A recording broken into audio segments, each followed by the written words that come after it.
Hey my jazzy people, so today's video we're making some crispy edge pancakes. I love pancakes that have crispy edges. I don't want them the other way. So I added the butter to the pan and I want to allow this butter to melt but not dissolve, okay? Do not let your butter burn. Don't let it go away. And you can definitely use oil instead of butter. Alright, so once the butter is melted, I have some pancake mix. I just used a box mix of pancake powder or flour, whatever. And so I am just going to go ahead and pour that in, starting in the middle. Now, as you can see, the butter is all still around the edges. We want that. Do not add a top right now. You want to let this cook and start to fry around the edges before adding the top.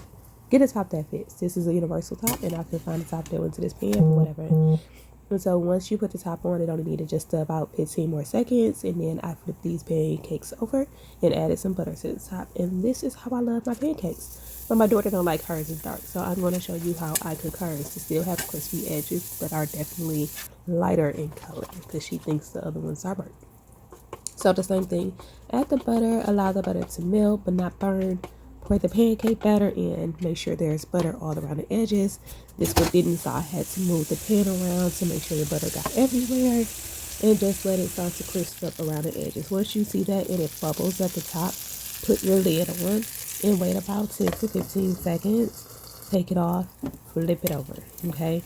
At this point, I was doing it with one hand. I had the phone camera in one hand and flipping with the other. But this is how my daughter likes hers, just a little crispy around the edges, but definitely light in color. Add some more butter to the top because who don't?